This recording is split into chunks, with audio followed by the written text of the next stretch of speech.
Satyabama Institute of Science and Technology, Chennai and Sriperumbudur. முதலமைச்சர்கள் பங்கேற்றிருக்கக்கூடிய நிதி ஆயோக் கூட்டத்தில் பிரதமர் நரேந்திர மோடி பல்வேறு கருத்துக்களை தெரிவித்திருக்கிறார். கூடுதல் விவரங்களை எமது செய்தியாளர் ரமேஷ்குமார் வழங்கிட கேட்கலாம். ரமேஷ், பிரதமர் மோடி என்ன சொல்லியிருக்காரு? முழு விவரங்களை பதிவு பண்ணுங்க. வளர்ச்சி அடைந்த இந்தியா என்ற பொதுவான தொலைநோக்கு பார்வையை நனவாக்குவதில் மத்திய மற்றும் மாநில அரசுகளின் கூட்டு முயற்சிகள் முக்கிய பங்காற்றுவதாக பிரதமர் மோடி குறிப்பிட்டிருக்கிறார். அவருடைய தலைமையில் டெல்லியில் இருக்கக்கூடிய குடியரசுத் தலைவர் மாளிகையில் 11வது நிதி ஆயோக்கினுடைய நிர்வாக குழு கூட்டம் நடைபெற்று வருகிறது. இதில் தமிழக முதலமைச்சர் ஜோசப் விஜய் உட்பட பல்வேறு மாநிலங்களின் முதல்வர்கள் பங்கேற்றிருக்கிறார்கள்.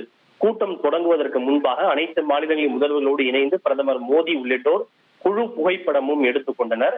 இந்த கூட்டம் நடைபெற்று வருவது குறித்து கருத்து தெரிவித்துள்ள பிரதமர் மோடி அவர்கள், கூட்டுறவு கூட்டாட்சி தத்துவத்தின் அடிப்படையில் இந்தியாவின் வளர்ச்சி பயணத்தை விரைவுபடுத்த நாங்கள் அனைவரும் ஒன்றுபட்டு செயல்பட்டு வருவதாக குறிப்பிட்டிருக்கிறார். நாங்கள் அனைவரும் என்று கூறுகின்ற போது மத்திய மாநில அரசுகள் 2 பேரையுமே அவர் குறிப்பிடுகிறார்.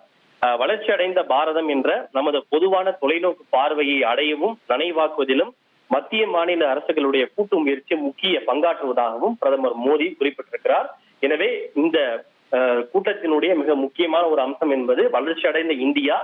அந்த இலக்கை அடைவதில் மத்திய மாநில அரசுகள் இருவரும் கூட்டாக இணைந்து செயல்படுவது மிக மிக அவசியம் என்ற கருத்தை பிரதமர் Modi வலியுறுத்தியிருக்கிறார். Satyabama Institute of Science and Technology, Chennai and Sriperumbudur.